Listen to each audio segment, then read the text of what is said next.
Hello friends, good morning everybody, welcome back to my channel. আশা করি সবাই ভালো আছো। আজকে আমরা আবারও দারুণ ইন্টারেস্টিং একটি ভিডিও নিয়ে হাজির হয়েছি। আশা করি তোমাদের ভালো লাগবে। চলো তাহলে ভিডিওটি শুরু করা যাক।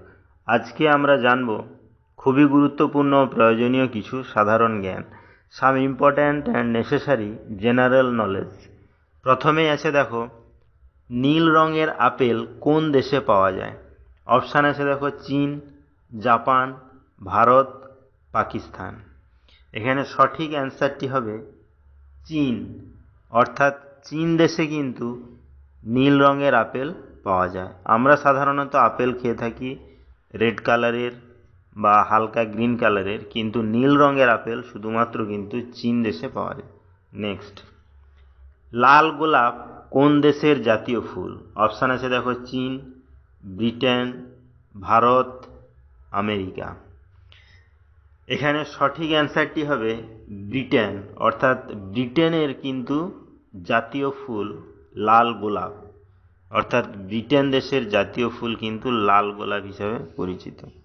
নেক্সট, মহাত্মা গান্ধীর কয়জন সন্তান ছিল? অপশান আছে দেখো, 2 জন, 3 জন, 4 জন, 5 জন। এখানে সঠিক অ্যান্সারটি হবে 4 জন। অর্থাৎ মহাত্মা গান্ধীর কিন্তু 4 জন সন্তান ছিল। তাহলে ভিডিওগুলো যদি ভালো লেগে থাকে চ্যানেলটাকে অবশ্যই সাবস্ক্রাইব করবে, লাইক করবে, কমেন্টস করবে, ফ্রেন্ডদের শেয়ারও করবে, কারণ নেক্সটে এইরকম ভিডিও আপলোড করলে সেটার নোটিফিকেশান সর্বপ্রথম তোমাদের কাছে পৌঁছে যাবে। নেক্সট দেখো,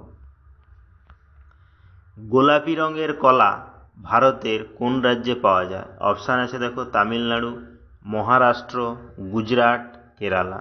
আমরা সাধারণত কলার কালার জানি, যেগুলো কাঁচা সেগুলো গ্রিন এবং যেগুলো পাকা সেগুলো কিন্তু ইয়েলো বা হলুদ কালারের হয়। কিন্তু আমরা এটা কি জানি যে গোলাপি রঙের কলা ভারতের কোন রাজ্যে পাওয়া যায়? তাহলে এখানে সঠিক অ্যান্সারটি হবে কিন্তু কেরালা। অর্থাৎ কেরালাতে শুধুমাত্র কিন্তু গোলাপি রঙের কলা পেয়ে থাকি। নেক্সট, চিনির খোঁজ প্রথম কোন দেশে হয়েছিল? অপশান আছে দেখো, নেপাল, ভারত, জাপান, পাকিস্তান। অর্থাৎ চিনি কিন্তু এমন একটি জিনিস যেটি আমাদের দৈনন্দিন জীবনে প্রয়োজনীয় বা প্রায় লেগে থাকে।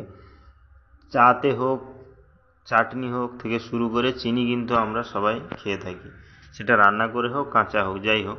তাহলে চিনির খোঁজ প্রথম কোন দেশে হয়েছিল সেটা কি জানি? এখানে সঠিক অ্যান্সারটি হবে ভারত। অর্থাৎ ভারতেই কিন্তু প্রথম চিনির খোঁজ শুরু হয়েছিল। নেক্সট আছে দেখো, সাপের মুখে কতগুলি দাঁত থাকে? অপশান আছে দেখো, 200টি, 800টি, 500টি, একটিও নয়। অর্থাৎ এই জিকেটা যেন মনে হচ্ছে একটু অবাক করা কোশ্চেন। আমরা সবাই ছোটোবেলা থেকে সাপকে এমনি ভয় করে থাকি বা সাপ দেখেও থাকি, যারা বিশেষ করে গ্রামে গঞ্জের ছেলেমেয়ে। কিন্তু সাপের মুখের মধ্যে কতগুলো দাঁত থাকে সেটা কারোরই জানা আকর্ষণ নেই বা জানিও না আমরা।